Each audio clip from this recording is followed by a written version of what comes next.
بسم الله الرحمن الرحيم. السلام عليكم ورحمة الله وبركاته. كسو دوادا دادر جنال waxaan idin soo gudbinayaa qiso cajiib ah. inta aanan guda gelin fadlan subscribe saar daadir janaal si ay kuu soo gaaraan muuqaaladan soo geliyo gambalaalkana taabo si aad u noqoto qofka ugu horeeya ee daawada muuqaaladan soo geliyo.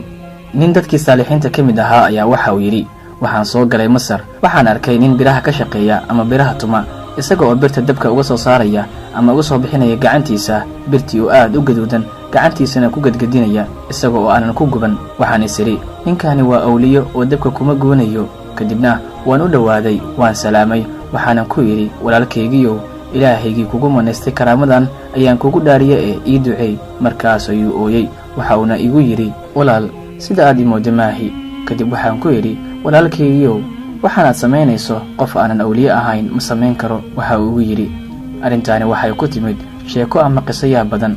haddii aad rabto in aan kaaga sheekeeyana waan kaaga sheekeynayaa. kadibna waxaan ka codsaday inuu iga sheekeeyo. waxa uu yiri maalin maalmaha ka mid ah aniga oo dhex fadhiya dukaankaygan waxaan ahaa nin aad iyo aad u firfircoon oo bulshaawi ah dadkana soo jiita. waxa ii timid haweeney weli aanan arag haweeney iyada ka qurux badan.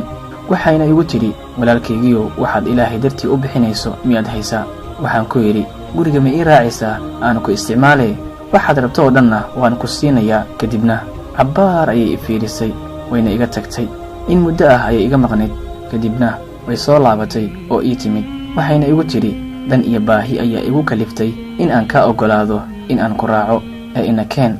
dukaankii ayaan xiray gurigaygii ayaan u watay. markii aan guriga galnay waxay igu tiri waxaan ka soo tegay caruur aan dhalay oo aad u baahan ee hadda wax yar isii si aan ugu geeyo caruurteeda aadka u gaajaysan. kadibna waan kuu soo noqonayaa balan adag ayaan ka qaaday si ay ugu soo laabato. waxaana siiyey xoogaa daraahim ah. way baxday saacado kadib ayay ii timid guriga ayay iigu soo gashay albaabka ayaan xirtay. waxay igu tiri maxaad u xirtay albaabka. waxaan ku yidhi dadka inayna arkaan ayaan ka baqayaa. waxay igu tiri walaal dadka waad ka baqaysaa oo allihii ku abuuray maxaad uga baqi weyday. waxaan ku yidhi alle waa dembi dhaafe naxariis badan. kadibna xaggeeda ayaan aaday. markaas ayay ooysay oo jaraysay ilinteedii baa dhabanada qoysay. waxaan ku yidhi maxaad u oynaysaa oo aad la jaraynaysaa. waxay igu tiri ilaahay cabsidiisa ayaan la oynayaa oo la gariirayaa. kadib waxay intaasi ii raacisay walaalow haddii aad ilaahay dartii ii dhaafto waxaan allah kaaga baryayaa in uusan alle kuugu cadaabin dab ama naar adduun iyo aakhiro. intaa markay igu tiri waan istaagay wixii aan haayay oo dhammi waan siiyey. waxaan ku yidhi gabar yahay waxaan kugu dhaafay ilaahay cabsidiisa.